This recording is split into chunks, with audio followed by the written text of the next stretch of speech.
Alright. What's up, everybody, and welcome back. We've got a crazy match for you today. It's the Shopify Rebellion, one of the biggest fan favorite teams, represented by Harstem in the top right, and they're going up against Dragon Kaizi Gaming. That's right, guys. DPG, Dragon Phoenix Gaming, and Kaizi Gaming joined. You've got Dark in the bottom left side. Now, this is not just Harstem versus Dark. This is going to be 3 matches and potentially an ace match as well. In the WTL. So we've also got players like Oliveira lined up, like Byun, like herO, and Scarlett. So this is going to be a fantastic series of matches today to see which team can come out on top. Now, obviously, this first match, Harstem comes in. He may be the captain, but he is a big underdog. And I know the haters out there will say, what are you talking about? The captain, he makes Dark walk the plank. He's the big boss. He's the badass.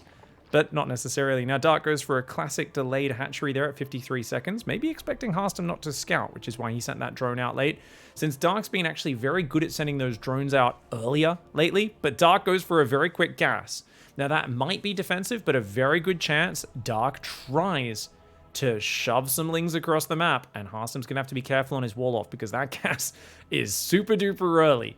Now, obviously, some people would say, well, he's just getting it to have fast ling speed so he can defend his expansion from adepts. But I think if you still chrono adepts across the map, you can get your 2 adepts in, force a whole bunch of lings, just don't throw the adepts away as Harstem, and you'll be in a great spot. That being said, Harstem's going for a Nexus before Cybercore, so he's not leaning into the pressure too hard, and I think that's fair enough. Focus on your own economy. Dark is a player where the way you damage Dark is not by killing his stuff, it's just by forcing overreactions and then backing away before letting him trade on you. So, you know, Dark, if you overcommit to the aggression, he's very good at scrambling his queens, pulling everything together and killing your army.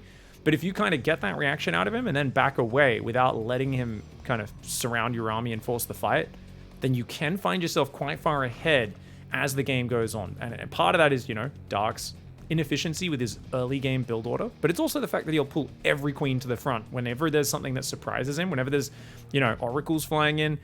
As long as they're not completely deflected, they're just threatening, he loses a lot of inject time. And here in this early game, we've got a chrono adept going to be making its way across the map. Ling speed did start up very early. 2 queens are building. Looks like Dark's going to send 2 lings across the map, 2 lings to deal with the probe. And that probe's going to head back. Stargate behind it for Harstem, very standard. That's what you expect from the captain. Harstem loves his standard StarCraft styles, but up against Dark, I wonder if there's like a mid-game timing attack in mind. Maybe a 4-gate Stalker attack to kill the 4th base, follow up with a giant Stalker Colossus timing, something like that. I don't really know what Harstem's style is. So I'll be honest, I just don't watch that much of Harstem other than his meme videos. You know, I watch him just maybe doing dumb strategies on his YouTube. I don't really watch his tournament play as much recently.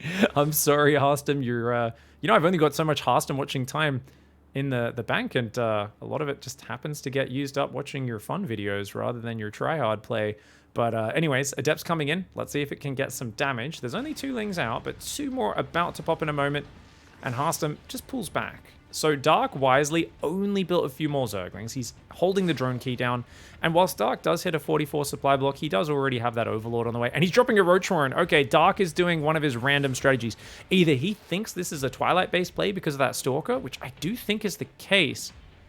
Actually, yeah, okay, so what's happened, right, is because Harstem went Warp Gate and Stalker, I believe he's tricked Dark, and Dark is thinking it's a ground-based play.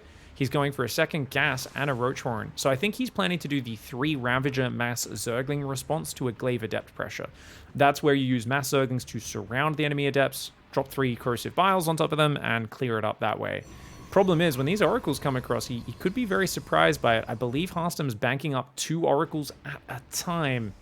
And remember, just a bit on the format before this action starts, this is a best of 2. So it's 2 matches. It could be a tie between each of these players, guys. It's all about the overall team score rather than anything else. Also, apologies for the quality. I know the visual quality isn't great, but especially on my production isn't as good as some others generally, just due to the issues we you know, have with my own setup, but also especially here, because we are doing it off a feed from the WTL. But my god, that was 5 drones already? Oh my god, there's no Spore in the main either. Oh, that is 6 drones. You could get even more. And he's gonna grab. Oh, I feel like Harstem could have maybe microed that a little bit better, but I guess he was low on Oracle energy. 9 workers is still amazing. What a great start here for Harstem. Now, Dark is just going to counterattack. I think he's got some roaches waddling across the minimaps. Very blurry on this feed, guys, so I can't clean that up. Like, just be clear. I'm casting this off a video feed. It's the only way you're allowed to cast the WTL, and it's not the cleanest feed by any means. Shield Battery's going down on his third base. Harstem seems a little paranoid right now. I would say that's a good call for safety, because Dark loves when he screws up his openings to do random Roach Queen Walk attacks. Problem, he's not doing that. He's actually droning up. And Harstem's going second Stargate Fleet Beacon. Wait. Harstem's going full Sky Toss. He's going to go for carriers. Now, Dark's lair just started, but that is not a very quick second Stargate. On the other hand, Harstem is ahead economically. Looks like 3 Ravages and some Zerglings might go for a little pokey poke. Dark desperately needs a 4th base right now. He is far behind in this game. He's supply blocked pretty badly on 82 as well. He's going to try to run Lings in the natural. I mean, oh, Harstem, please don't F2. His Oracles are on the other side of the map. Dark has avoided his vision. This is what Dark is the master of doing, is avoiding his opponent's vision. If he can get a surround on those units, that could be big. Where's the Adepts? Where's the units? Oh, he sent all of his Adepts across the map. No! Harstem was in such a good position, but he sent like 6-7 Adepts across the map to join up with the Oracles for harassment. Oh, how does Dark always manage to surprise his opponents like this? I do not know. The Oracles are going to come back and clean up the Ravages, but he's almost completely out of energy. He loses 11 probes, and just like that, a bunch of units that Dark did not really need anymore in this game find massive value and tie up the economy. I still don't think this is that huge. Yeah, I mean, it's still an economic advantage for Harstem.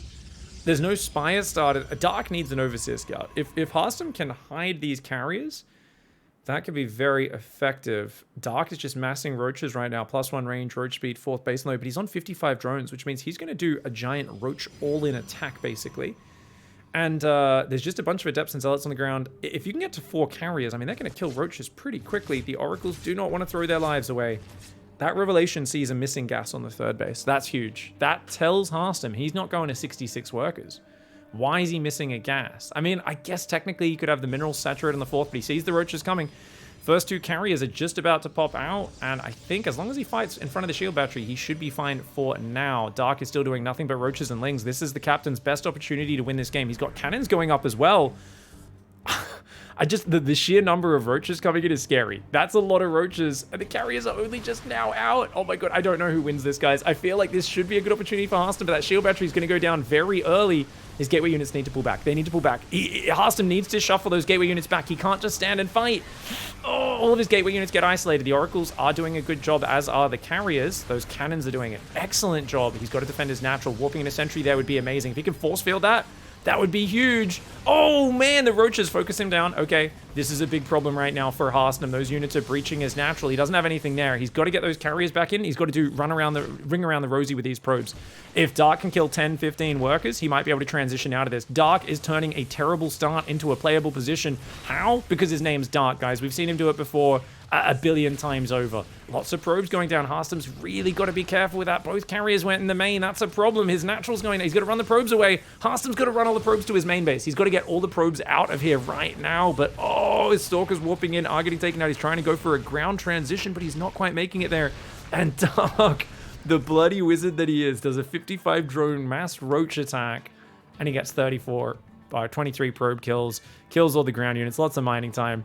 Dark now finds himself in the lead from a very gimped position to getting in there through a very narrow window just as the carriers are popping and crushing it. I do think if Harstem shuffled those gateway units back and warped in a sentry on his natural, it's a very different game. Because remember, if those Roaches don't get in the natural, that's like, what are you going to do? You're going to have to stop to kill the Cybercore. The carriers are hitting you the whole time. But the moment he breached the natural, the carriers had to spend a lot more time moving rather than attacking to chase those Roaches down. And he wasn't able to just focus on defending one base. The fact that Harstem didn't lose any of those bases, those cannons were so well timed for him, tells us Harstem could have been way ahead. Now he finds himself in a tough position because there's Corruptors on the way. He's still building carriers +2 charge. He needs Archons right now, but he's just started his Templar Archives. Okay, this is a big problem for Harstem. If those carriers get caught by the Corruptors before he has Archons guarding them, he's in big trouble. He's trying to add Void Rays right now as well. He is behind the curve. Dark has 73 drones. Harstem, he's played a pretty good game so far, but Dark has a way of wriggling out of trouble. He's done it so many times in the past. And it looks like he's definitely out of the woods in this game. 8 gases, 4 bases, pumping out Corruptors. So I think he's going to go for about probably 16 to 18 Corruptors. And he's just going to dive on the carriers with them. And if he can dive with some Roachling on the ground at the same time to kill whatever ground units there are, that can work really well. Harstem's going for, Flux Veins Void Rays, which are very nice. He's also getting a single Disruptor. It's a lot of different tech to invest in. I mean, obviously, Dark's army doesn't have longevity. There is always a dream of Harstem surviving here. But that is very much just a dream right now. He's trying to go for a 4th base. Oh, this is going to be so hard for Harstem to defend. He's making his first Archon. He's got to make sure that bad boy does not get surrounded. Cancel the 4th. Give it up. Don't go over there. Don't get lured into the open. There's Corruptors coming. Watch out, Harstem. Watch out. Okay, the Corruptors dive. They're going to take out 1 carrier almost instantly. Another carrier does take 1 volley. 2 volleys. Harstem needs to pull those carriers out of there. He loses a 2nd carrier and the 4th Nexus. Great catches there for Dark.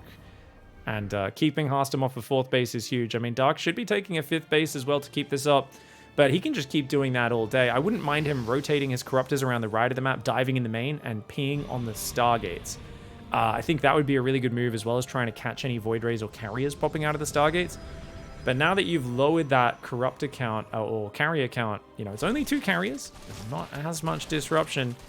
Hydra Den is on the way for Dark. Okay, Dark is definitely planning a bit of an awkward transition sideways into Hydras and potentially Lurkers as this game goes on. He does have a 5th base going up at the front. He's far enough ahead that I do think Dark should be able to swarm over Harstem. Harstem's going to need to find some perfect defense to do this. He's stuck on mass Void Rays to survive the Corruptors. Void Rays don't do great versus Hydras. That's Dark's follow-up plan, but he might just kill him right here, right now. That 4th base is under assault. That Disruptor needs to get in there. The Void Ray carrier comes forward. The carriers need to pull back. The carriers need to pull back. Harstem, good pullback on the carriers. The Archons are doing great damage. The Disruptor does fire its shot a little bit too late. And the Archons, which were doing great versus the Corruptors, now they get savaged by the Roaches on the ground. And Dark, he's the favorite for a reason. Even when Harstem has a fantastic early game, Mr. Big Boy Chad Gamer Dark just looks too strong. All right, nice comeback in game 1. This man, though, no stranger to comebacks. Dark in the bottom right. Harstem's in the top left of Grespin. He's going to go for the block once more. I've been saying I wonder when Dark is going to start going for that 15 hatchery build. I think after herO, we're really going to see it a lot. Let's go. We're gonna block it? Yeah. Dark did send the worker out a little bit earlier this time. No tricky shenanigans where he goes for the 3rd. So that's about 5 seconds earlier than his hatchery in the previous game. I don't expect Dark to feel as pressured to take the gas as early this time. So if we keep an eye on the production tab, last time Dark took it on like 58 seconds. This time he's going to take it, it's still pretty early at a minute 03. So normally that goes down about a minute 8, minute 9, something like that is a more normal 18 gas. But he's taking it just a few seconds earlier, so he still wants the quicker ling speed to defend that 3rd base. And something that, you notice as a Protoss is when you see that faster gas, you're just a little bit more wary of a quick ling flood or, 6 or 8 Zerglings surrounding your first adept very early. Something Harstem no doubt will keep his eyes on. And, yeah, those ling floods in general are much scarier. Same thing, especially like if they pull drones with it. The drone drill ling flood, for those who don't know, drones can use mineral walking to phase through your unit, blocking the wall, and then buy time by just basically not only attacking your adept in the wall from behind, but also blocking you from building a complete wall off, allowing the lings to flood into the base. I don't see Dark pulling it out against Harstem here. I think after that last game, especially where things weren't looking too great, he feels pretty confident. It's so hard because Dark can be quite greedy. But, it's hard to just say, well, Harstem just shouldn't have moved out with his Oracles and Adepts. If he didn't do that in that last game, he had the game in the bag. His first surprise Oracles did so much damage, he would have been fine. It's hard to say, well, you should just always defend. Don't take any chances versus Dark. On the other hand, I would say looking at Dark's recent play, there is a rule, which is if you do a lot of damage to him early, even if it looks like he's not going to attack you, he's very good at disguising the fact that he's going to go for an attack. He will still attack you. It might just be 30 Zerglings and 3 Ravagers, but it could very well be all of his queens moving across the map. And usually having extra safety precautions in PvZ against Dark is necessary, because Dark is not a solid, well-rounded macro Zerg versus Protoss player. He says, no, if you play like efficient, reactive things, Protoss has the counters. So Dark's mindset is, well, I don't want to let him counter me. Protoss have all the hard counters to all the Zerg units. The weakness is they're harder to build, they're slower to build. I basically just want to surprise you. That's the whole thing. You know, Dark just looks at Zerg versus Protoss as a matchup of I will surprise you. I will catch you off guard and rip your face off. And yeah, you can build the hard counter to my army, but by the time you get them out, I've already done the damage and I'm already switching into a counter to your counter. He's always playing one step ahead, right? And that's what he did in that last game with the Ravager Lane got in, did damage. The Roaches got in. They don't even shoot up. They got all the damage just before Harstem could deal with it. And remember I said, like, what if Harstem just had a sentry on his natural? What if he pulled his units back behind his cannons and batteries a little bit and fought together? If he wasn't as surprised and blindsided by those pushes, he would have been able to do that. But Dark, he disguises what he's doing. He only shows it at the last second. Now, once again, Harstem's pulled the exact same trick as game one, guys. He's done Warpgate Stalker into Surprise Oracles. And Dark, once again, builds an early Roach Warren. So Dark thinks that's happening, but he also builds 2 Spore Crawlers. So Dark's opening is, like, very safe, but to the point of it being kind of weak, because he's oh, he's going to Queen Walk, right? He's already building Roaches. Wait, why is he building Roaches? He must be convinced this is an Adept opening. In which case, why is he letting his Spore Crawlers finish? Dark's opening is kind of doing a bit of everything at once. It feels like Harstem's tricked him. Lots of Roaches and Zerglings are on the way. One of these bases doesn't have a Spore Crawler. I believe it's Dark's natural expand, but that's because there's no drones there, so he doesn't need to protect it just yet. That's good. 2 drones do go down. I think he sees Roaches coming as well. Very, very good to see these Roaches coming, but it's not actually that big of an attack. So Harstem, if he just builds a shield battery, saves his Oracle energy, he will be fine. Dark's going to try and drone back up behind this, as well as go for a lair. And Harstem's economically in a good spot, but just like the last game, he has no tech. He's there we go. Okay, Twilight goes down to join the Forge, so a little bit of tech coming in. Ooh, okay, good micro by Harstem. He's going to get all but one of these Adepts out of that surround. The Stalker's warping in as well.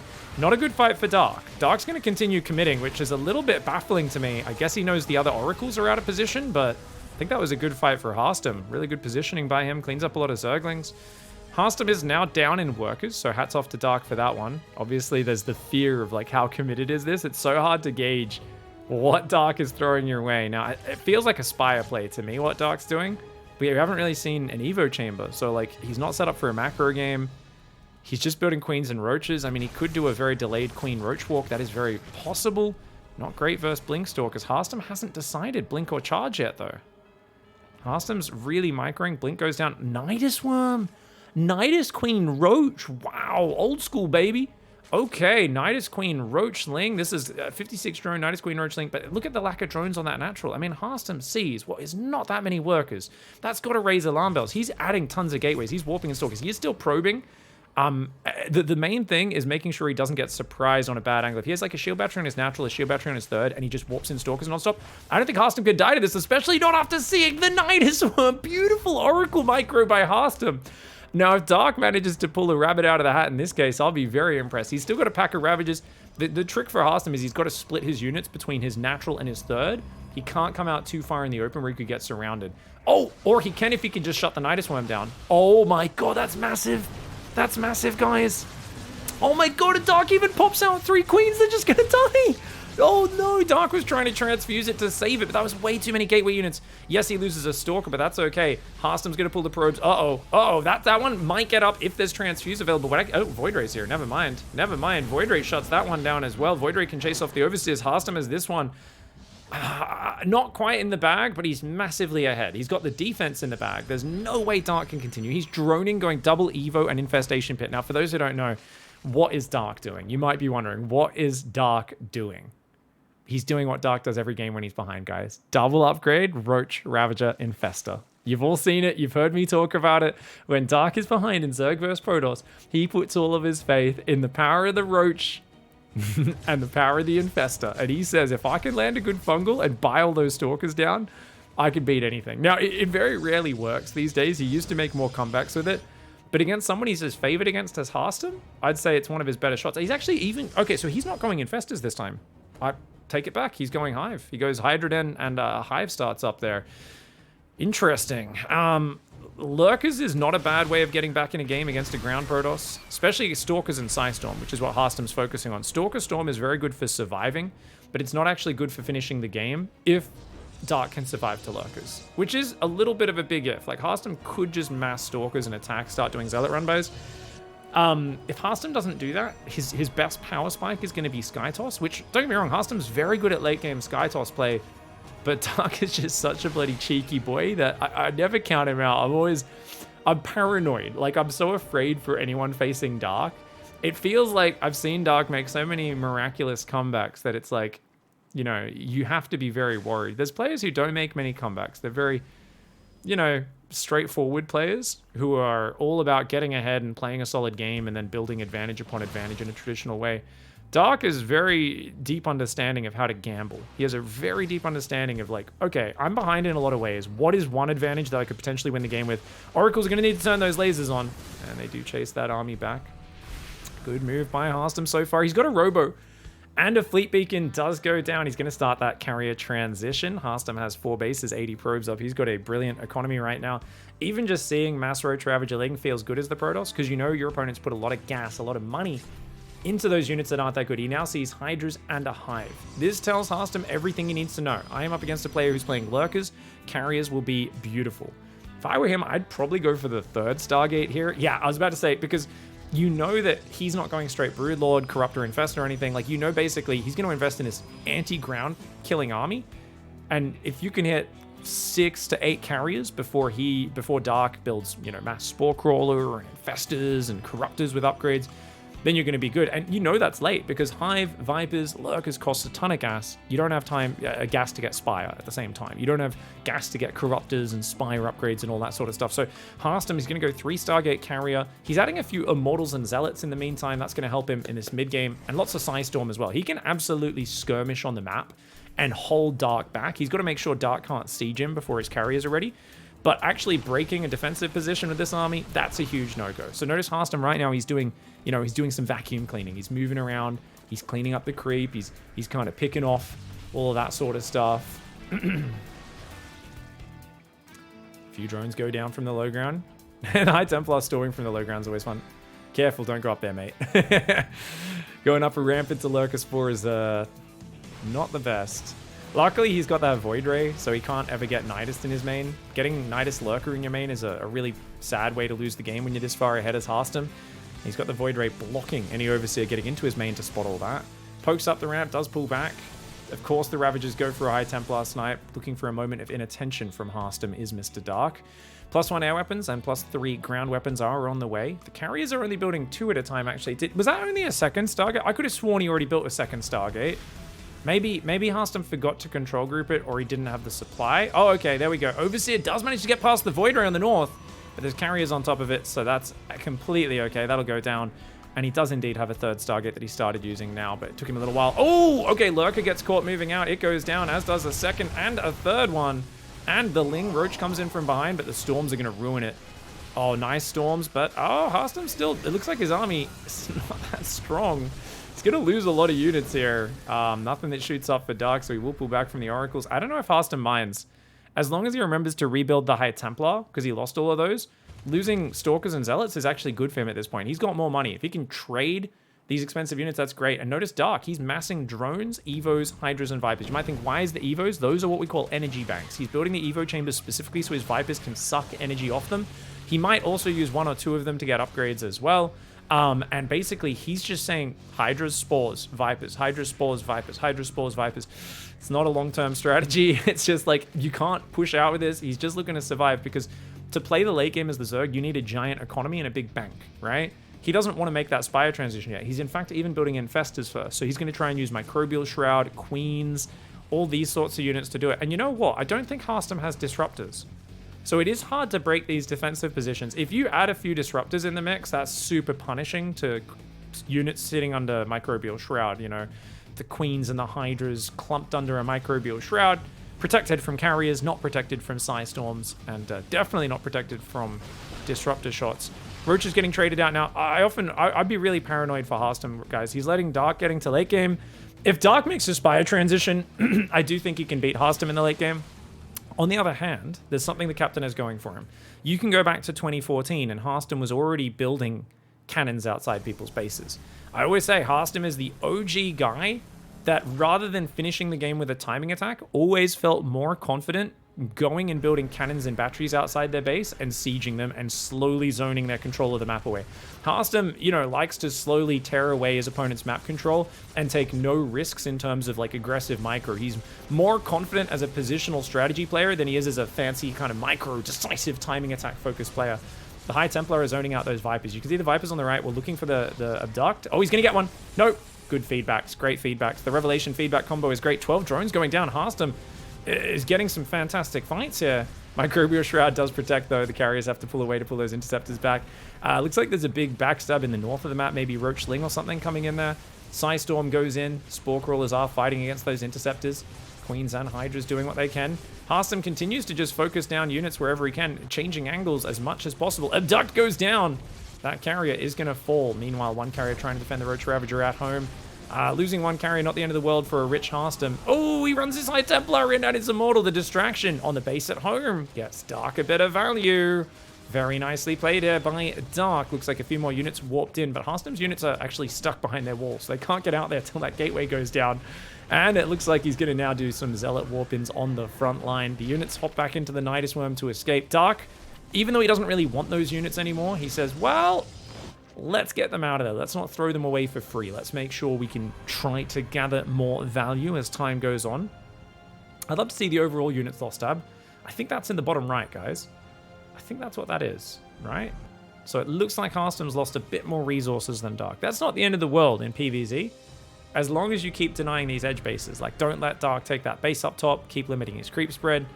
And funnily enough, guys, he's on mass carrier. This is a very weak composition to Corruptors. But Dark's only just started double Spire.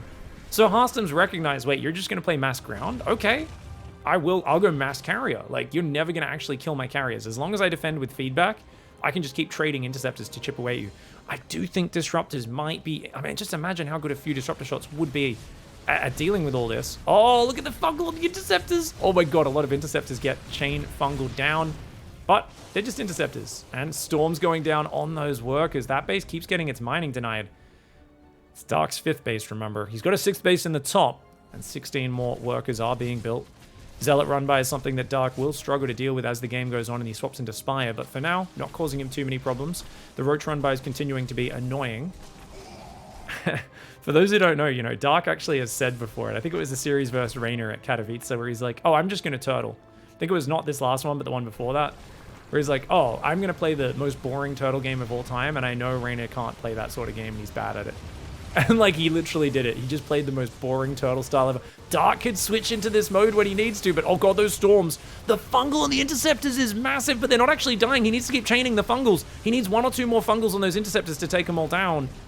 I mean, Dark there does take some big storms, but the transfuses on those queens, they're so tanky. For those who don't know, that orange cloud is Microbial Shroud. It reduces damage by 50% from air to ground. So those carrier attacks are getting hammered by it. They get absolutely hammered by it. So I believe it gets halved before armor is calculated, guys. I believe that's still the case. I know that was the case before, which means, like, so if you're like, oh, okay, my interceptor does 8 damage, right? With +3. Okay, cool. In this case, he's only got +2. +3 is almost done. And then you're like, okay, half of 8, so you do 4 damage. Okay, cool. Well, the queen also has 4 armor, guys. With +3 carapace, right? So guess what? You're doing 0.5 damage a shot with those interceptors. Now, technically, it has 2 of those shots, but still. It means it's going to take 350 interceptor damage points or 175 interceptor shots to kill a queen. That's insane. So Microbial Shroud really limits the amount of damage you can actually get done with all of that. Now, Mama's here, -400, -400. No doubt people always talking about that, but the cloak is kind of annoying for the Zerg to deal with. It makes it hard to see where the High Templar are. So you might be like, oh, cool, I can abduct. And you run forward and then you get feedback. So the Mothership, it's an annoyance for the Zerg to deal with. Nice Zealot Stalker run by. We'll get a few Spore Crawlers that are building in the bottom. It's an efficiency game. It's a grinding your opponent down sandpaper style game for Harstem. He's got a High Templar and 5 cannons on the bottom. I don't know if that Nidus Worm will really achieve anything. Harstem hasn't taken any of the super far forward middle bases, like where his army is right now. If he could start mining that, that's one way of pushing Dark out of this game in the long run. If you can start mining the bases on his side of the map and doing those forward cannon batteries, I'm surprised Harstem hasn't done it. He used to love building cannon battery on his opponent's side of the map. Does run forward, cops a fungal to the face, but doesn't actually lose any High Templar. really good Oracle management. So I think what Harstem's so good at is notice he always keeps the Zerg army tagged. So he can see where it is and chip away at it. He's a master of this. And this is why he's never really surprised by anything. And look, Dark lost track of his army for a moment, which means he can dive. He can take out a few lurkers and spores. He takes out one lurker, make it two. Third lurker does manage to get back. No, it goes down as well. Mothership, High Templar are dancing. A few spore crawlers go down. Great trades here for Harstem.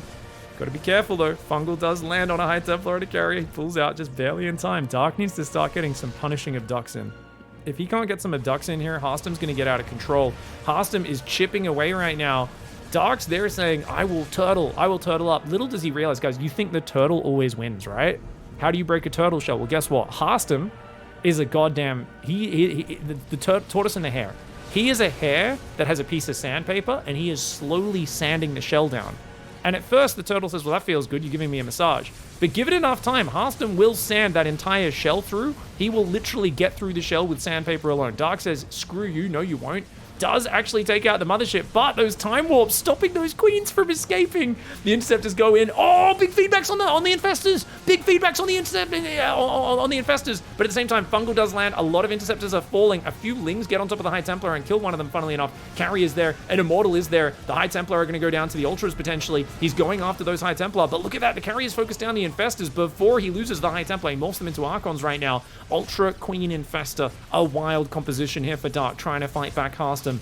He says, I'll break out of my shell and I'll bite you. The turtle poking its head out of this shell and trying to bite him. My God, Microbial Shroud's good, but he's out of energy. He's out of energy. He's out of energy. Harstem's broken him. Harstem's broken him. He needs to get out of there. He doesn't have anything that shoots up left. Remember, all the spore crawlers got cleared before a lot of that fighting happens. The interceptor count is absolutely insane right now. There are so many interceptors, and even though they're clumping like crazy, he's done a great job of focusing down the infestors, and he's going to gun through this. Harstem says, if you refuse to build Spire and Corruptors, you know I get to build a silly number of carriers, right?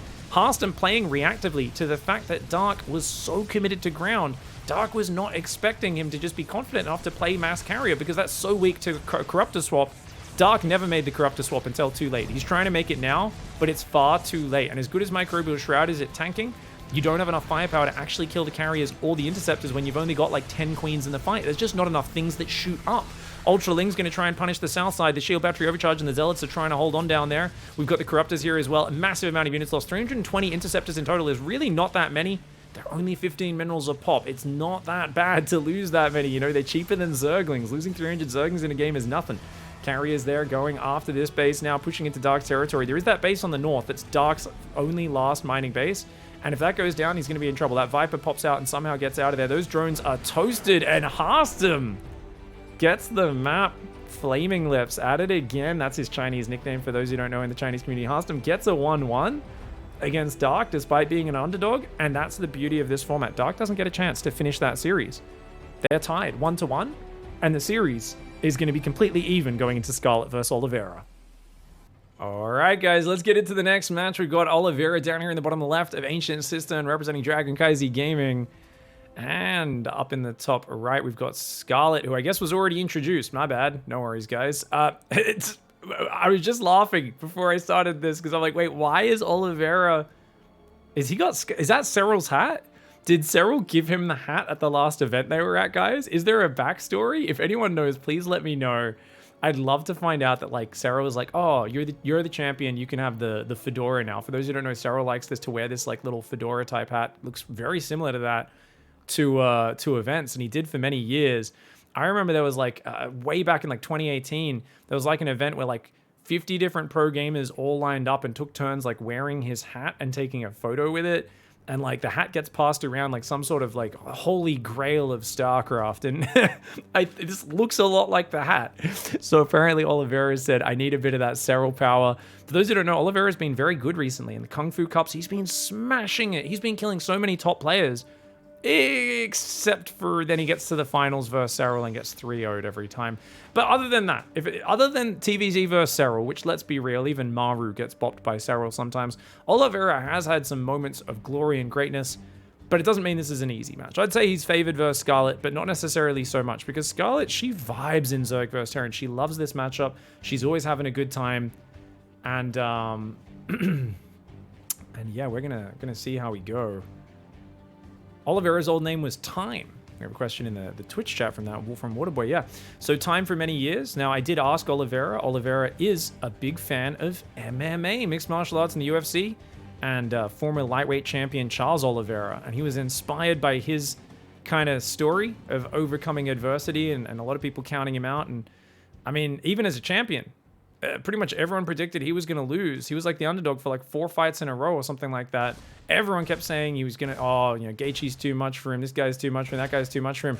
And Oliveira kept coming out on top. And it was kind of cool that you saw this guy who'd had some really bad down moments in his career, wasn't quite living up to his supposed potential, finally become a dominant champion for a few years, or a year or two until, of course, Islam got him.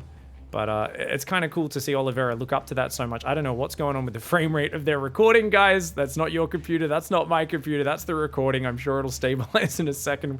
We're just going to blanket blame this one on the Great Firewall of China, okay? That frame rate is terrible, but hopefully it fixes up. Looks like it's already getting a little bit better. So, so Oliveira is basically, he worked really hard. He just believed, stayed calm, and he learned from all of his mistakes. He practiced so hard after bombing out of Atlanta, got that world championship victory against the hardest lineup of opponents. Usually when you have a miraculous win like that, there's a little bit of bracket luck where you get easier opponents. Oliveira, the only bracket luck there was herO beating Ragnarok. I mean, that was literally it. Other than that, I mean, his lucky thing was that he played Maru rather than herO in the finals. Like, what kind of... That's the luckiest thing you could point out about Oliveira's run in that championship. And anyone who's like, yeah, what an easy match Maru compared to herO. Like, herO would have been so much harder. Yeah, like, don't get me wrong. I do think Oliveira is better against Terran than he is against Zerg, but that's kind of ridiculous. Apparently, I misspoke there. You guys know what I mean. Yes, obviously, Ragnarok beat herO and eliminated him in the semifinals, or the quarterfinals, sorry. So, yeah, either way, beating Raynor, beating herO, beating Maru, one of the greatest runs of all time. Every matchup, 3 of the best respective players of their races. Raynor honestly looked unstoppable until that match as well. Now, Leia's coming down very quick for Scarlett. That's a pretty quick one. I think she may have spotted the cloak upgrade or be expecting it. Oliveira does love that Banshee style. He's actually going for a slower command center, so it's quick Hellion Banshee. He's looking for the damage. She starts her Spore Crawlers on time, though. So far, Scarlett's defended very well. There's actually a lot of pressure on continuing that defense, because Oliveira's not gone fast third command center, right? It's slowed down by 2 minutes from the super fast third CC. Uh-oh, Scarlett, she misrallies a queen. Bad pathing. And that queen will go down if she doesn't have a transfuse. She has no transfuses. She better save a little bit of energy right now. She hasn't split her queens either. Because there's been so many Hellions on the front, she kept all of her queens together. But that means she's going to have to split them up now. She's still running them around in a single pack, which is a little bit dangerous. Looks like standard macro transition behind this more aggressive opening for Oliveira. I think he's like sensed that Scarlett's being very safe. Sees he can't do damage, so he's trying to not overcommit and be wasteful. But look at the worker count. If he doesn't get something done soon, I do worry for his follow-up. Like, it feels like Scarlett's starting to draw ahead in this game.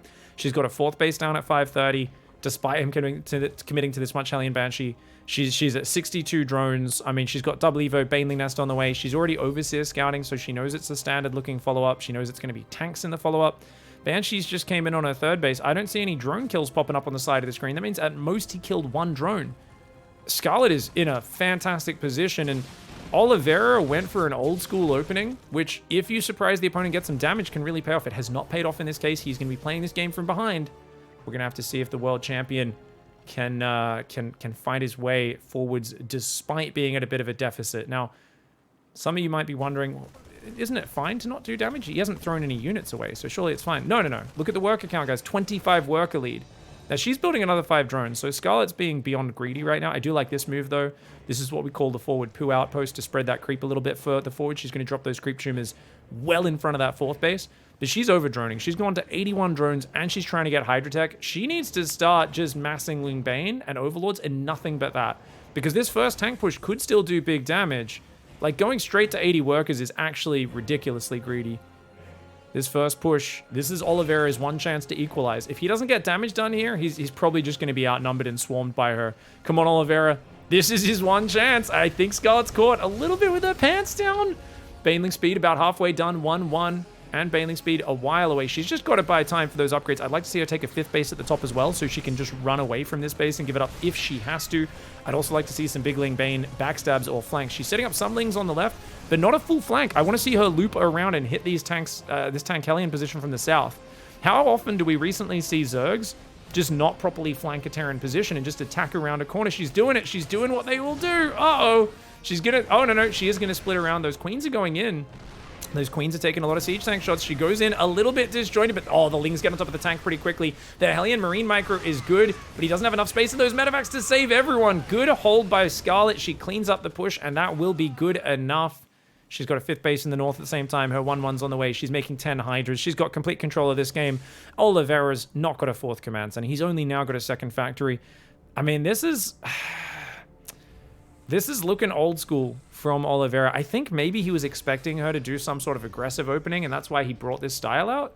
But it feels very 2019, 2020. This does not feel like a 2023 build from Oliveira, and you know, it's kind of funny because Scarlett was god tier back in those days when every Terran was doing this build. I think she's reaching into her muscle memory and saying, oh, I know exactly how to play against this. She's got so many units. She doesn't even care about attacking down a ramp because she's got the numbers. Oh, she doesn't finish the tank off. Okay, she goes back to finish it. You don't want to lose all your Hydras, though. She's got to be a little careful, even without economy advantage. Banshee's in the top being annoying. And Hydra Groove Spines are coming in to round out those upgrades, as well as 2-2. She's on 87 workers. If she can get any semblance of map control, she's good. She also can just start rolling Ling Bane into Oliveira's bases. He's going for a 4th command center, 3 more barracks, and 2-2 of his own. So I think at this point, Oliveira is going to switch gears and say, okay, time to channel my inner Maru. I've got the Serral hat on, one of the greatest macro players of all time. Let's do it. Let's turtle up, build sensor towers. It's a big map. Slowly expand and defend and just do this light harassment with the medevacs, looking for value where we can get it. Now, Scarlett's building 8 more drones, 10 more drones. What did she... She started an infestation pit, but I got to be a little bit critical. I feel like if she makes Hydra Ling Bane and does a 2-2 attack, or even before then, it's like the easiest win of all time. She's going for a crazy economy, but she's nowhere near Lurk attack. I mean, it's going to allow her to trade badly. But I'm worried that her army supply might just be too small. She gets a few Banelings on the Marines. She cleans up those Banshees finally. Not too bad. Marines on the south going to come in. Oliveira, get back in those medevacs, mate.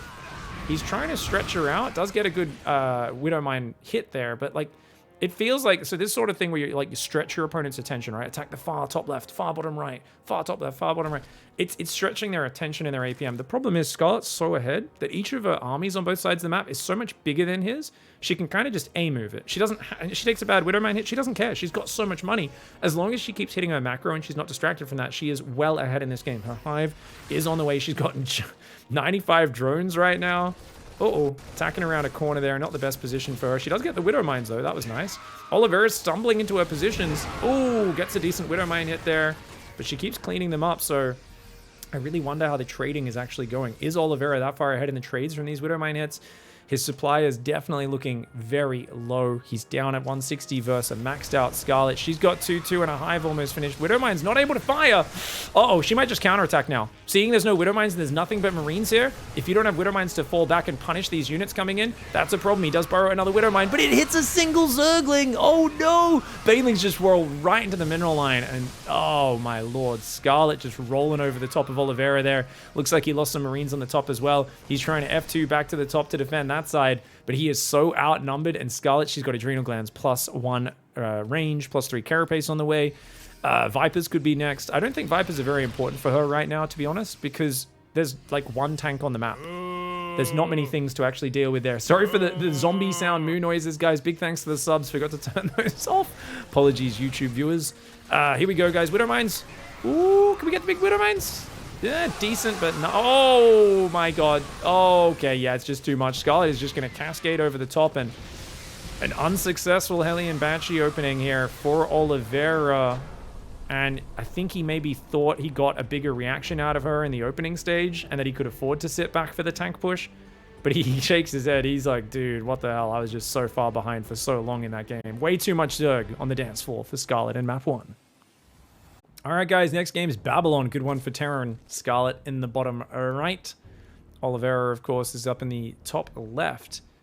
And that first map, so like I said, I think he anticipated something aggressive, maybe in their practice games or ladder matches. there's been a bit more cheese out of Scarlett, and going for the really quick Hellions and the fast Banshees before third command center, it's a good way of countering that. But really, really fantastic play from Scarlett to just handle everything very chilled out. And I think I really want to admire the fact that she grouped her queens together. Because remember, I was kind of like, oh, she hasn't split them for the Banshees. She needs to do that. She never did it. She realized that Oliveira was trying to find isolated queens and pick them off. Because if you have 8 Hellions that early in a Reaper, they come over with like 2 or 3 queens on their own with no transfuse. You just jump on top of them. You start killing them really fast. You're hitting like 2 queens with the Hellion Splash. You do a Reaper Grenade so the queens can't even run away or fight properly. And once you start killing those queens, things can spiral very quickly. They don't really get a chance to transfuse. All the queens are just gathered at the front to defend the Hellions. And then suddenly your Banshees start finding way more damage, and then the queens split up to deal with that. The Hellions go back in, start killing more drones and queens, and things spiral out of control. But it didn't work out that way, did it? It was kind of just like, nope, the queens are all together, no openings, and Oliveira was kind of left in a tough spot. So I wouldn't be surprised to see 3 command center out of Oliveira this time around. It looks like his camera has turned off for this game. Maybe the Fedora short-circuited the camera. It got a little bit too moist looking at the raw appeal of a world champion wearing a fedora. Nothing like that, you know. Even the electronics gets a bit excited. Can short-circuit as a side effect of that. herO knows all about this. He's been breaking electronics for years. Reaper's going to pop out. Marine behind. It looks like a very standard opening for Oliveira. And once the factory goes down, you just want to look at the production tab up there on the top left for Oliveira. If he goes factory, which he's already queued up, that's where the money went. There we go. Do we see a second gas? He's at over 100 minerals, 150 minerals now. He's going 3 command center. Otherwise, he would have started that second gas by now. So we know that Oliveira is going to be going for a 3 command center build as expected after the way things went in game 1. He wants to be able to match Scarlett's economy. Doesn't want to have as much pressure on trying to force damage to happen. And Scarlett, she's got that 3rd hatchery in the straight line to the north. So she, similar to myself, does like expanding in a straight line in this matchup rather than towards the opponent. Now the final match, which we gets played no matter what, because no matter who wins this, it's not game over, guys, of course, for this series. It's going to be Byun herO after this map, no matter what. If Oliveira can win, he ties up the series, and that's basically a chance then for if Byun or herO can 2-0 the other, that'll go down well. Otherwise, if this ends up being 1-1, the next one 1-1, it's tied 3-3. We get an ace match where both players get to revive one of their previous players for a best of 1. I believe they announced the player without knowing who the opponent's player is. I mean, that would make sense, right? Because otherwise, one player gets to know and the other doesn't. So I wonder if we get there, who both sides will revive. I imagine herO and Byun probably just rematch, but you never know. Dark could come out as well. Oh, nice Ling run by for Scarlett, but a bit of mule mining time and a single marine. Nothing too big, but most importantly, she scouts the 3rd command center, wastes the mules from mining. She probably denies about 100 minerals there, plus killing the marine, which is 50 minerals of value. And another big Ling run by right behind it. Oh, I think this is what Oliveira was expecting in game 1, which is why he played so safe. But now in game 2, he's getting punished. Quick pull, I like that. He runs to the 3rd base because his Hellions are outside. That one Hellion rallying out is in trouble. Oh, he's got to pull the SCVs back. He does use the SCVs to tank a little bit. She's going to... Oh, if she focus fires the red hit point ones. Good micro by Scarlett. Yeah, she got 4 or 5 SCVs. Can she get 6? Very nice play. She even gets another Hellion there. 6 SCVs and kills a Hellion. The other ones are damaged. Massive disruption. And oh my god. If Scarlett can 2-0 Oliveira, this would be massive. And she's... Like, look at the worker count. I kept saying it in the early game of the last one. But after this damage... She's at 42, he's at 28. Now, she does have to build more Zerglings here because obviously she skimped on Queens. And it looks like she does want to do another Ling run by. She might be overcommitting at this point. I'm not 100% sure. Because she's not really continuing the worker advantage just yet. She will go back to droning now. Of course, she's not just going to keep holding that key down. I mean, her creep's not too bad considering she skipped on Queens. She's going to go for a lair to help deal with the Banshees. 3 Lings run into those Hellions there. She will actually get one of them, so that's not too bad. But the Hellion's going to group up. The other ones will run in. Banshee's there to defend. She's going to get the red hit point SCV and the orange hit point one. Well worth it. She gets 2 SCVs for just a couple Lings. Scarlett is being a massive nuisance. She sees it's a bio transition behind it. Ooh.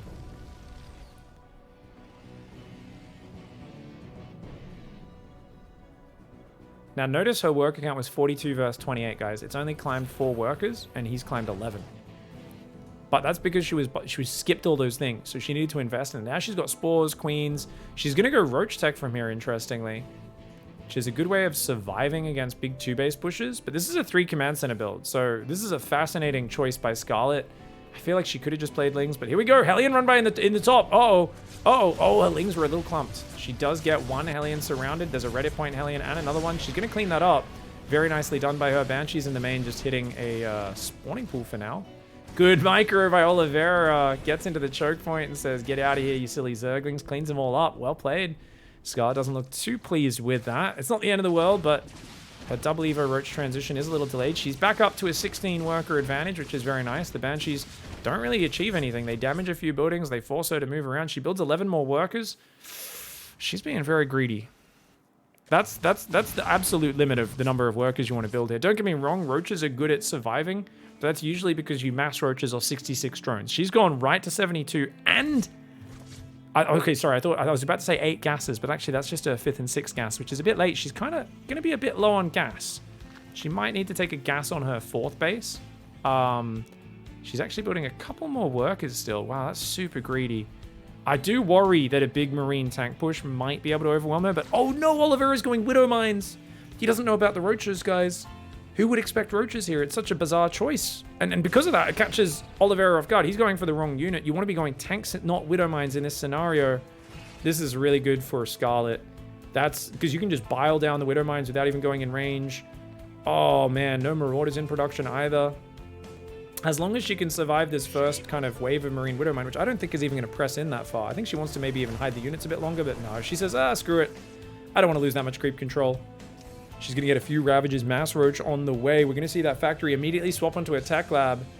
And Oliveira, no doubt, is going, oh, god damn, seriously?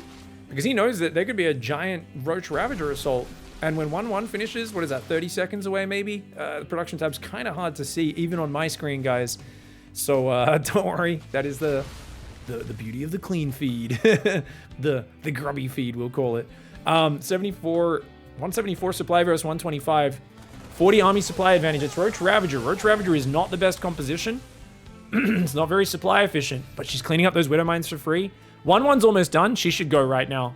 I don't think Oliveira can defend. I think she can just kill him with numbers. I just don't think there's any way he can defend. We'll see what he can do with his positioning. I think he's got to pull the SCVs. She's going to break the rocks. Okay, she's going to break the rocks to just assault the front. Oh, Banshees. Okay, if anything can keep her alive in this game, that's it. Keep him alive, sorry. Oh, because she doesn't have creep forward there. Oh, no. She's got to go. Ignore the Banshees. If she goes right now, she wins the game. But she's taking too long. She's letting him get set up. She's taking time to break the rocks, which, whilst not a bad move, she's got to get in there. She's maxed out. He's catching up on supply. Every second that goes by, she should split and attack from 2 sides at once. She's taking extra tank shots unnecessarily. Right now, the Marines are going to try and take out those queens on the right side. She's sent her whole army to the left. I think she needs to split that army right now. She might be giving Oliveira a chance to survive. He's got to pull the boys. He's got to pull the boys. He's so outnumbered. Oliveira looking for a heroic hold. The Liberators come in. She's shoving in with a ridiculous army of Roach Ravager. Oh my god, the numbers. I think the SCVs pulled a bit late. You have to pull the SCVs before you lose your firepower. I don't know if it was possible to really defend here. Either way, Scarlett was a little indecisive with committing at first, but then once she was ready, she said, no, I'm not indecisive. I picked my time perfectly, Pig. How dare you doubt me, you silly, silly piggy. I am absolutely crushing through. World champion, world schmampion. That's right, guys. That's the sort of smack talk that comes out of Scarlett, you know? If you piss her off on the ladder in competition, she might call you a bit of a silly boy. She might call you a bit of a silly boy, a bit of a nincompoop, you know? She comes out with those badass slurs when she gets angry. She's like, you nincompoop, you silly Billy. And she smashed him. This is going to be a 2-0 for Scarlett, guys. This was really well played by her. I mean, she got well ahead. She's played a very nice game. 5th base in the bottom will get denied if he focuses it. But you can't come back. 2 base. Wait, does he have a 4th up in the bottom that she doesn't know about? Scarlett, you are not letting him drop mules on a 4th base right now. If Scarlett loses... No, I mean, there's no way. I keep trying to think of how she could give up this game and Oliveira could get back in it. And I'm like, it's 100 supply advantage. Come on, man. Scarlett would need to really lose situational awareness and start to make some very questionable decisions to give this one away. She's got an army on the bottom and an army on the top. SCV's on the low ground. She says, oh, free kills, thanks. And yeah, he's trying to stay in a defensive position in the natural. He knows if he moves his army out to the third, he dies. She's mass corrosive biling the command center. Oh, that hurts. All right, she's just going to go for it. She's got roaches coming from the bottom as well. You see them entering the screen now. Bile's going to spread across the tanks and the Liberators. And there is just not enough numbers. Scarlett. That excellent Zerg versus Terran. Beautiful play by Scarlett. She gets the 2-0. Shopify Rebellion solidly in the lead. All right. Let's go, guys. Byun in the top right just needs a single map to win the series for Shopify Rebellion. He's going to have 2 chances to do it. herO in the bottom left for Dragon Kaiser Gaming needs to win 2-0, and that is just to force the ace match. So, come on, herO, you can do it. But it's not like Byun has a 55% win rate versus you or anything. I mean, to be fair, I think herO has won the previous 2 matches versus Byun before this, but before that, Byun beat him like 4 times in a row. And historically, Byun has made some disgusting comebacks, even from way behind versus herO. Byun's going to open up with a proxy barracks forward on the map. Does go immediately for the gas behind it. herO walling off the Reaper path, but that is why, no doubt, Byun proxied the barracks on the right side of the map. And I really wonder, is this just build a Reaper or 2, look for some damage? The positioning of it just makes me wonder, what if it is Marauders? Something like that. It could be. We'll see exactly which way it goes as herO scouting for proxies right now. Where's he pathed to? If you select the probe, you can see, but no. I mean, they do have the probe selected. Looks like it's just going to head straight across the map now, or maybe out to the left side. Watchtower. He's going to miss this barracks. That's good for Byun so far. Wait to see if there's a Reaper or a Tech Lab. Now, actually, Byun could go... Wait, Marine? Byun's doing a 1-1-1. He's going to build a factory here as well. He is expecting herO to not scout. And herO builds a Nexus on the gold next to the Watchtower. What are we even watching right now? What? So herO scouts for proxies, thinks there isn't one, and then goes for a gold expand. Meanwhile, Byun is doing a 1-base all-in where he proxies all of his production on herO's side of the map. I think it's going to be Hellions, because I don't know, actually. Is it just going to be Marine tank Hellions or what? The funny thing is, Byun is going to want to kill your natural with this, but your natural is actually over at the gold base, so he's never even going to know that's there. And going into the main, if herO can get a shield battery in the main with overcharge, like it's actually much harder to push into the main base on this map than the natural. We'll see if it's just a bunch of Hellions diving, or is it going to be the tech? Okay, it's just a bunch of Hellions. All right, so he's just going to go for the quickest possible Hellion drop and have a really slow expand behind it and everything. Byun is basically looking to counter the fact that herO skips scouting a lot in this matchup. He really wants to deal with it as quickly as possible by just looking for the option for a very fast victory. Just keep in mind, if a single unit runs across the map, there's nothing to defend Byun's base. He's got 3 depots in a wall and nothing behind it that shoots. Ooh. Ah, man. Okay, recalling a bunch of probes from the main so we can instantly saturate most of that mineral line. Nicely done. Even though he is mining from a little further away, I think it's still more efficient because the patches on the right are pretty close. It obviously looks a bit awkward, but it is what it is. And it's kind of secretive and hidden, which is cool. Twilight Council's on the way. Armory. He's doing Armory Widow Mines. Oh my god, and there's no detection for herO.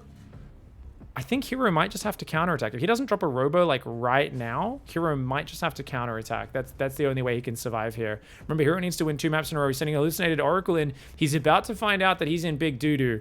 When this Oracle enters and sees no buildings in the base... Oh, Hellion runs in. 2 Hellions. There's no shield battery in that main base, I don't think. Oh, great block by herO, though.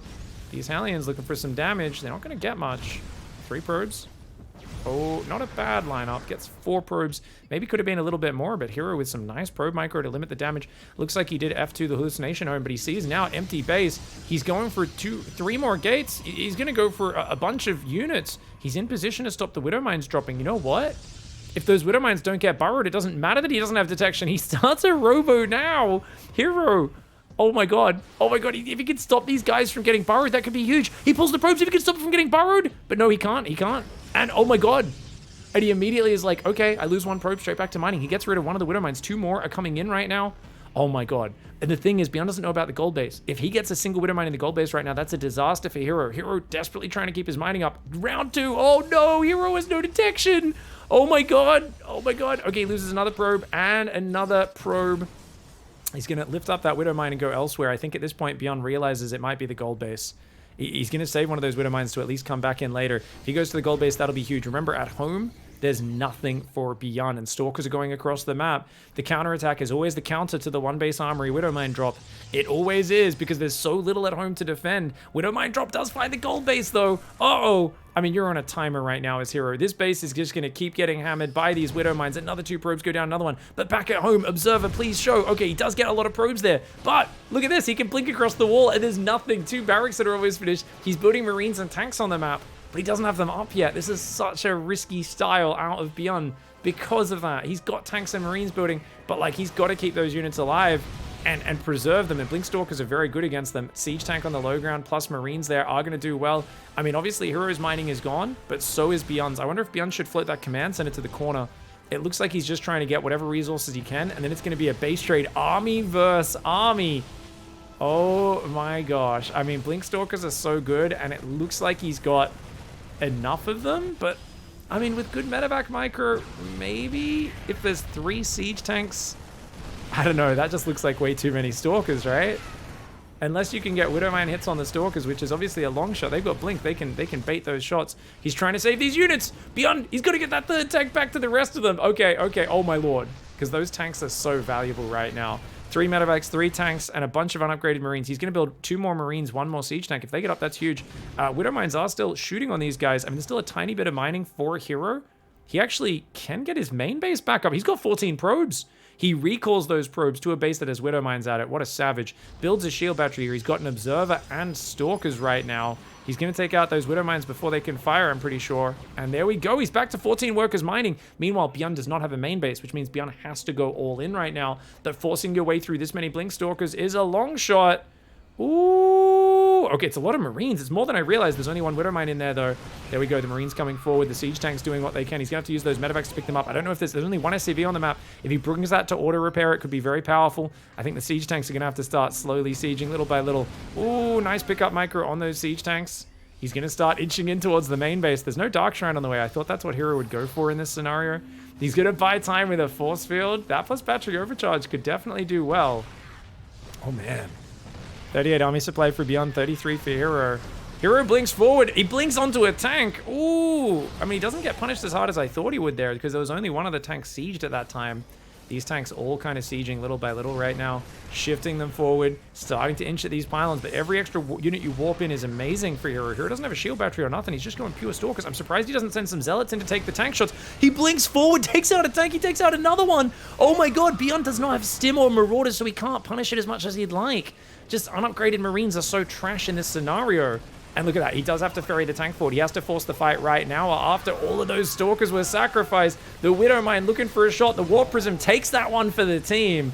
Oh, and the Stalkers are going to blink on top, take out the last tank. 2 more Marines rally in, but it looks like that is enough Protoss to take it out. herO, beast mode here, goes for the gold base blind, deals with the first armory Widow Mines very well, barely manages to get enough income up to survive. And herO looking very slick there. GG, well played. That was a very exciting game 1. All right, guys, going into the next game. herO's in the bottom right of Dragon Scales, Byun in the top left.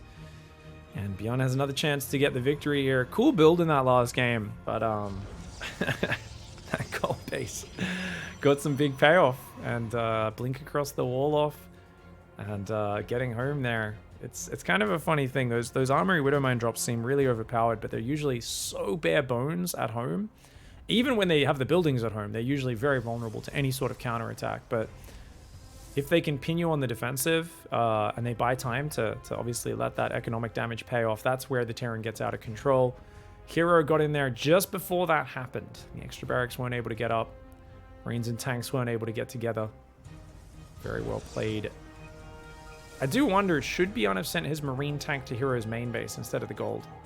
Gold had a Robo at it, and it had a Widow Mine burrowed in it. I don't know if that... Maybe that Widow Mine was going to get cleaned up.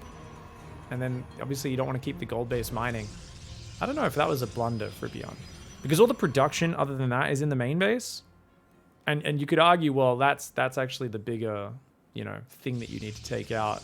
Great usage of recall, though, and movement in general by herO, so really well done by him. Looks like a no scout opening for herO again. For both sides, actually. I mean, Byun, it's a bit more standard for Terran to not scout, especially if they open up with an early Reaper. That's going to give you some vision, and it looks like he is coming out with just a Marine into Factory and then Reactor, so a very quick tech build for Byun. Very bare bones, very dangerous opening. That's actually a very dangerous opening, right? He's not even building a bunker. Maybe he went command center before orbital. A way you can make this build a bit safer is you start the command center before making your orbital command center.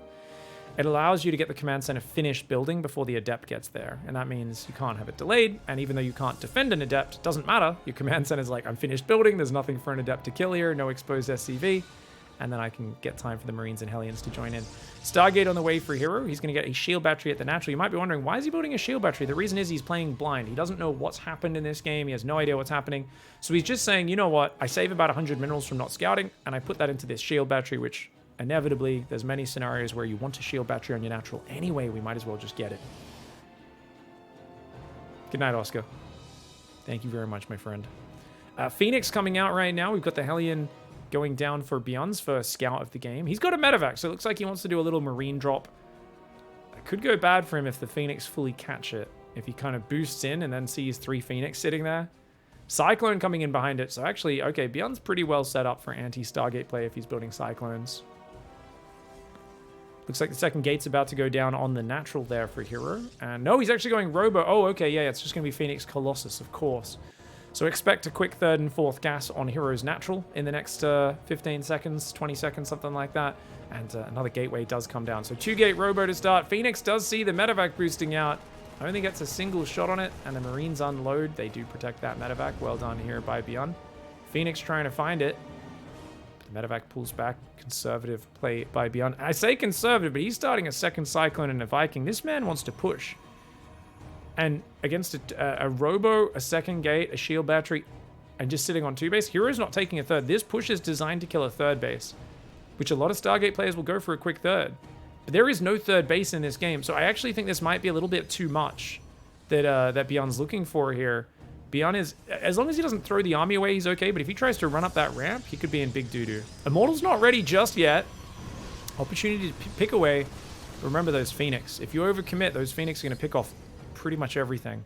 There's no way to run away from Phoenix, one of the fastest units in the game. They can pick up and disable your units as well. Robo Bay's on the way. herO's going to intercept the reinforcements, I think with an Immortal about to pop and a shield battery. He's got no risk of dying, so why not? Beautiful catch, gets the Cyclone. I think it takes a 2nd lift to get a Cyclone? No, apparently not. Cyclones are pretty fragile units.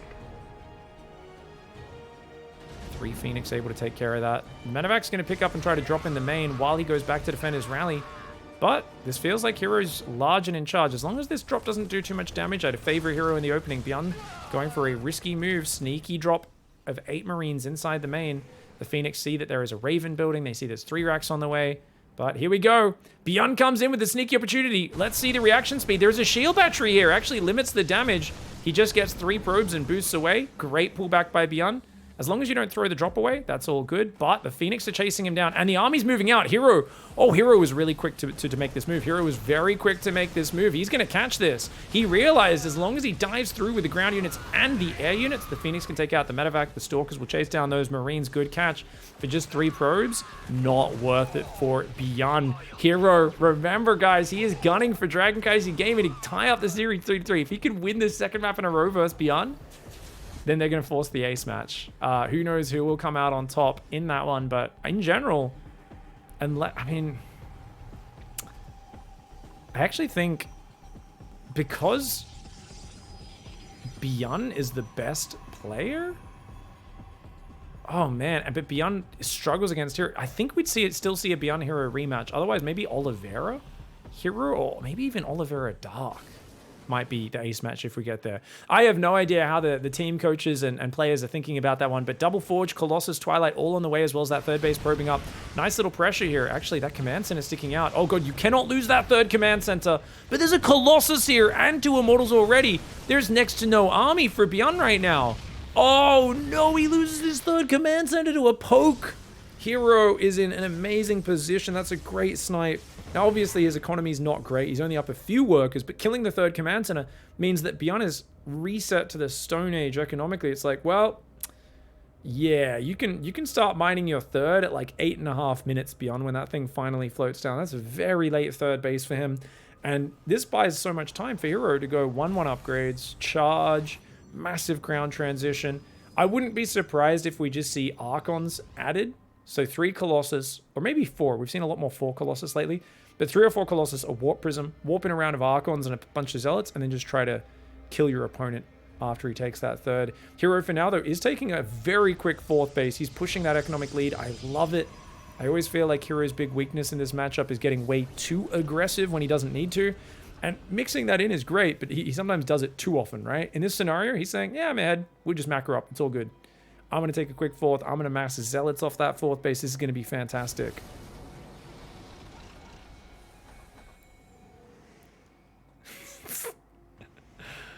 Ghost Academy is on the way right now. Warp Prism speed. Okay. Very cute. Did he get extended thermal lance? I'm pretty sure he did. Looks like it is going to be 3 Colossus into that Warp Prism. Now, some people just skip the Archon transition these days because the Ghosts tend to come out so early. But because Byun's third was so delayed, I would not mind Archons at all. And we do see a Templar Archives on the way for herO. If it goes to super late game, you all know that I'm a big proponent of Storm. I think High Templar are an amazing addition in the late game, but that's much later than now. This is not the late game yet. This is still kind of the middle stages, and some would say even end game is when you really have the money for High Templar and Storm, not before then. Got to be up on 5 bases, already have your triple Robo Disruptor production going, Dark Shrine with Blink, all that sort of stuff. But we're not thinking about that stage of the game. We're thinking about killing our opponent right here, right now. herO looking for a poke. His army supply is down. There's 3-4 tanks. I don't think he can do anything here. herO has to be careful. If he can force field some units, maybe shave him off, that'd be good. He's going to go dive in the main with the Phoenix, I believe. We're not watching it right now. There we go. 2 Phoenix go in as well as a Zealot drop. Big Zealot warp in the main. Good SCV pull by Byun. Uh-oh. Big army's coming in the front. Did he pull too much bio away? I think he's left a lot of bio at the front. And good defense. Even does a double interference matrix. The bio, could he get a Colossus? Oh, he gets a Colossus as well. At first, I thought the interference matrices might be a waste, but really good catch by Byun. Byun says, oh, I'm sorry. Was I behind in this game? You idiot. Trying to push into me. You thought I was going to F2 my army back for some Zealots? What did you really do there? You damaged a command center. You killed a refinery. You wasted some mining time. I killed some valuable units. And look at the supply now. herO took a fast 4th. He never even probed it up. He's only on 67 workers. I guess that's mostly full on minerals, but not completely full. So he's got good mineral income by having an extra base, but herO is going back into that hyper-aggressive mode where he's trying to force the victory. He's trying to... There's nothing else happening. I guess he saw the army move out, so doing this drops an okay idea, but you don't want to throw that prism away. You want to get this out of here so it can come back later. Big army coming forwards in the middle of the map. The Colossus are ready for this. It's 1-1 upgrades versus 1-1. Equal upgrades on both sides. 2-2s on the way for Protoss, but it's not there just yet. Great positioning for Byun. Oh, get out of there, Mr. herO. Okay, herO's got a shield battery on the left. He's got a decent army count, but such a big bio ball. The problem for Byun is look at his units. They're all wounded. Any stim is unhealable. If herO can drag the fight out to last across 2 or 3 stims, Byun will defeat himself. He does not have many medevacs. He cannot handle an extended battle right now.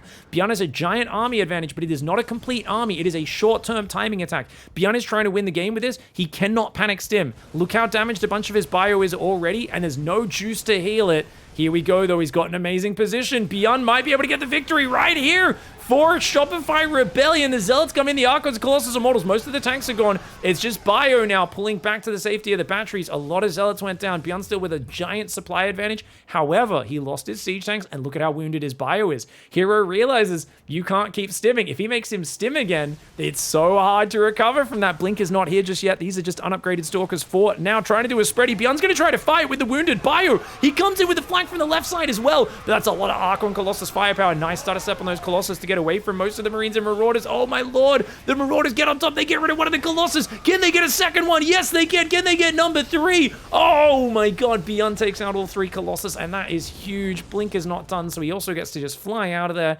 A terrible fight at the end of that for herO, I would say. I mean, he's got the 4th mining. Byun doesn't.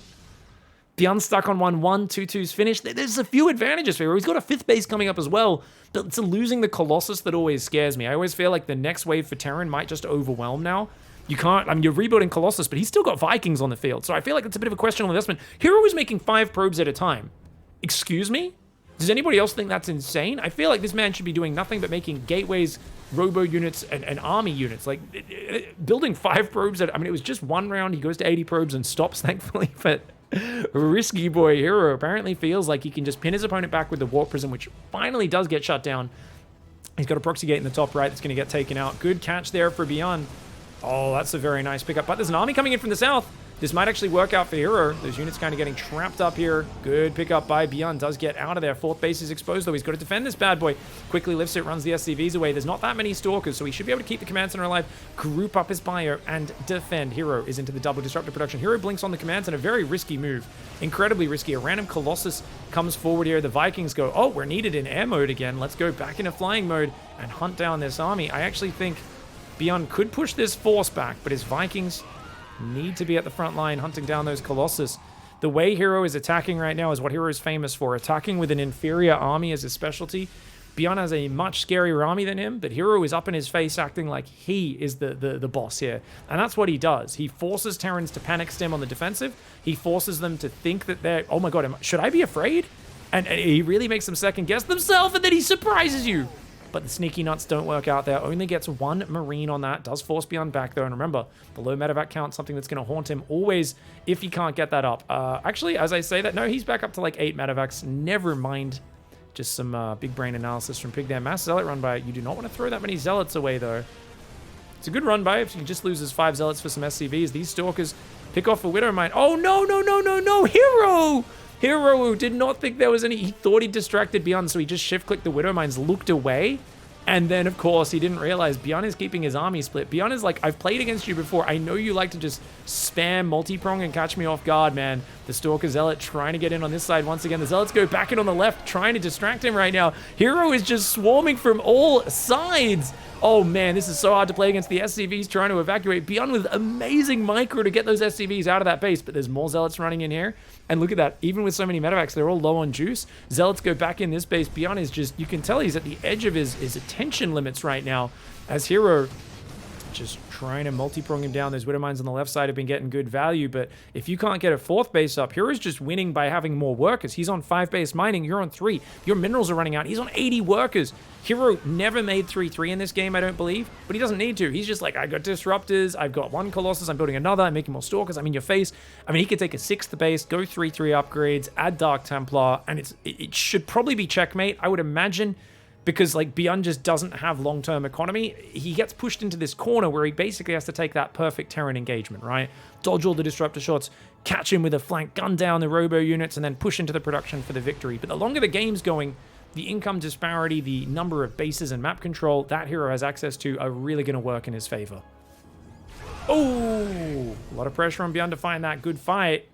Random disruptor shots hitting him in the middle of the map. herO's maxed right now. herO is not really progressing his tech.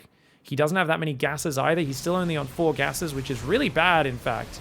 herO needs to fix that. You can tell herO's just got a bit of a you know, Protoss vs. Terran stiffy, so to say. He's excited, and he's tunnel visioning. He's only on 4 gas. He needs more gases desperately in the next units. Okay, he took a 5th gas up here, but he's going to lose that now.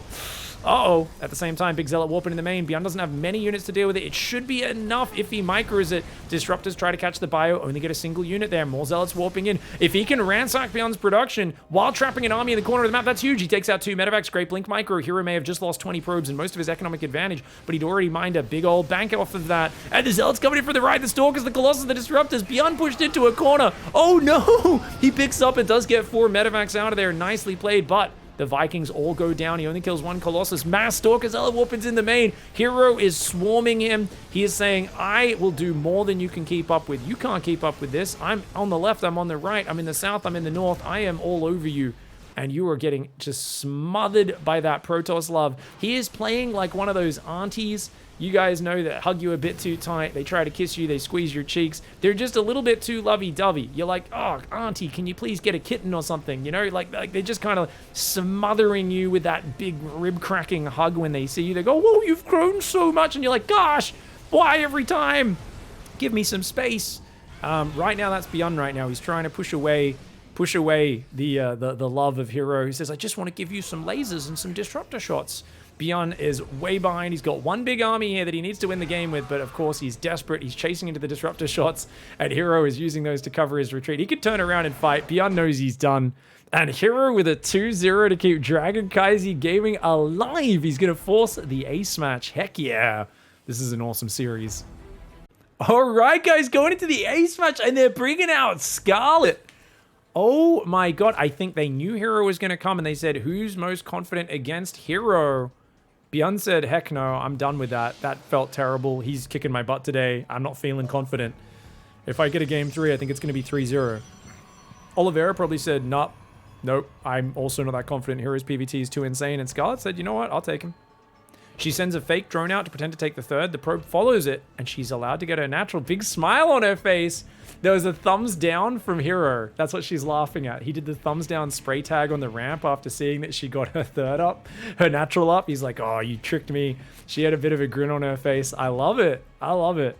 Good to see Scarlett's in a good mood. herO and Scarlett are two of the cheekier pro gamers out there.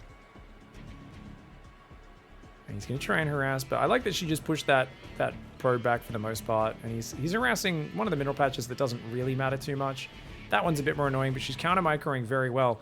Now, how do you approach this series? Like, herO, I imagine the scary thing here is the variability of herO. I think if herO plays a really standard macro Oracle Blink opening, I think Scarlett can do very well, assuming she handles the early Adept Oracle pressure correctly.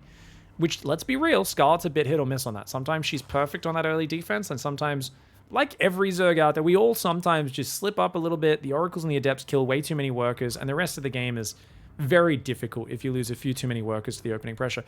But if she can do that, I think she's very well matched against a standard Stalker Oracle style. I think she's very good with the upgraded Zergling plays, the fast fourth base macro plays.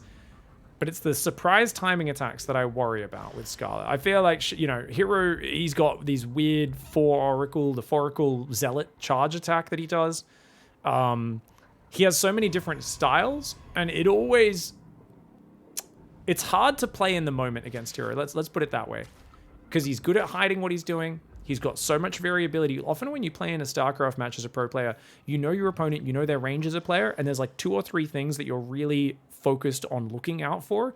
You're like, I know hero's, my opponent's really good at this build, this all-in timing, and this surprise tactic. And there's like 2 or 3 builds that you know they're really good at. herO has like 26. So you can't really... You almost have to play like it's a ladder game and you don't know who the opponent is, like it's a barcode on the ladder. Like, there's maybe 1 or 2 specific moves you put extra attention into, but beyond that, it's very difficult to kind of say, oh, he is definitely going to play Mass Blink Stalker, a 3-base timing attack. Very hard to do that. Okay, the Adept's going to come in, just shading forwards. And we're watching the Adept rather than the shade. There we go. Is going to continue to get in the main. Good queen positioning, though. She's already got a few hits on it. Now, this is usually important to scout if you're being all-in, if you can get in and check the gas timing. But because she's so good with the queens, he doesn't get that information. Not that he needs it in this case, because she, of course, is not actually all-inning. And those 2 Adepts. Now, notice she forces the shade out very early, and she's building a few more Zerglings as well. If he commits to that shade, that's a bit of a wild move.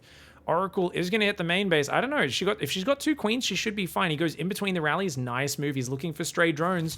Quick queen movement by and the drones from the natural as well, creating a bit of a sandwich. He gets 3 drones. He goes for 4. Very smooth movement. That was brilliant movement by herO.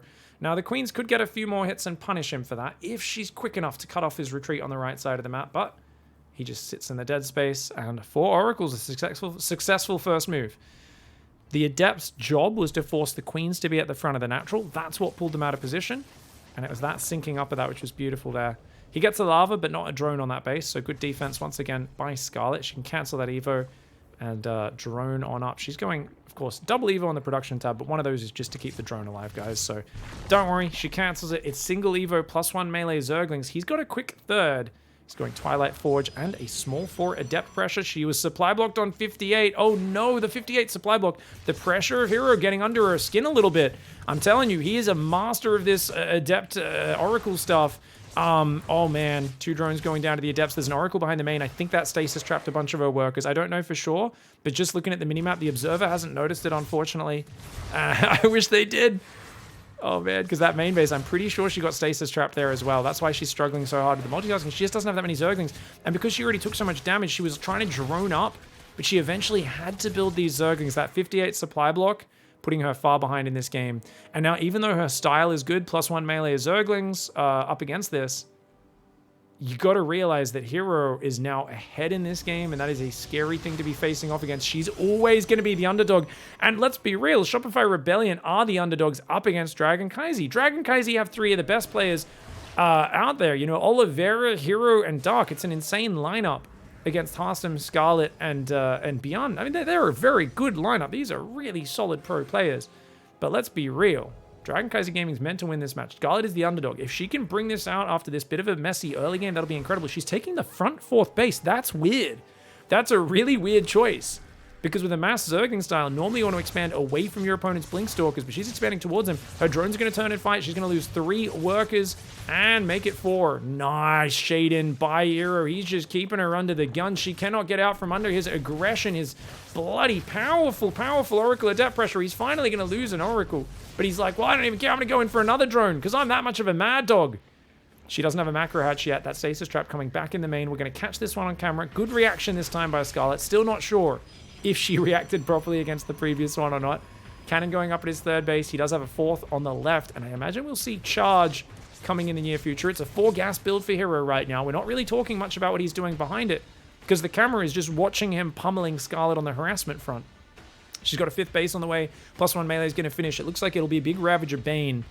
And I wonder, is it going to just be raw gateway units, or will herO try to take gases and go disruptors and archons behind this? I think right now he's had a good enough start. He feels confident trading with the Stalkers. Scarlett's at 72 drones. I think she has to give this base up. I think that's an easy pick-off for herO. She doesn't have enough Zerglings to fight. She's got 30 in production. They ain't ready just yet, though. And there we go. Zerglings are threatening. But you don't want to just trickle in, right? The hatchery's already dead. So Scarlett wisely pulls back and gives up ground. herO looking incredibly focused there on camera. He's got his mouth kind of open a little bit. He's got that kind of odd kind of sideways slant to his posture a little bit, doesn't he? Interesting posture there. Let's be real, it's probably the cameras on a slant, knowing the way pro gamers set these setups up. I've seen a lot of weird camera angles from pro gamers plugging their webcam in for an online tournament before. Stalker's coming in to get an overlord. Oh, he gets this hatchery. She's screwed. Her lings are all in the bottom left corner of the map. Oh no! Oh no! Scarlett's just getting gunned down here. She cannot, she needs those extra bases. That's what makes a Ravager Bane style work. The stasis traps are big. One of them does go off. Oh, the second one went off. Even that one that I think she pulled back. She could have focused it down, but she didn't.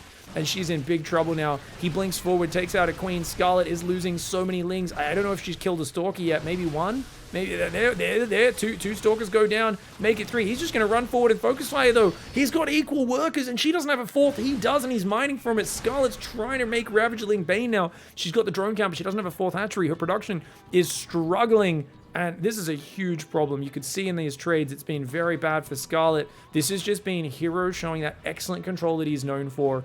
You know, just to put it in context with how much Adept Oracle damage happened, guys, I remember being very proud. I played herO in a tournament, and I only lost 2 drones to his first 3 Oracles and 4 Adept Pressure over the course of the first 8 minutes of the game. It was like the proudest moment I've had in the last few years of StarCraft was not losing 20 drones. It's so hard to deal with his multitasking. He's so fluid with his Zealots hit on the left side. Stalkers pull back on the right. He's so bloody unpredictable with his movement, and those Stalkers are so confidently controlled. He's blinking forward to pick off Queens again. Every time she tries to respread creep, he's on top of her. Scarlett cannot get out from under his thumb. And man, that is just brilliant play by herO, who brings it back and says, Dark? Really? Going 1-1? Really, buddy? Oliveira, you lose 0-2 to Scarlett? He's like, man, my noob-ass teammates gets a 3-0 victory over Byun and Scarlett and ends up bringing it back for Dragon Kaiser Gaming. herO deserving the title of the ace. Very well played. GG.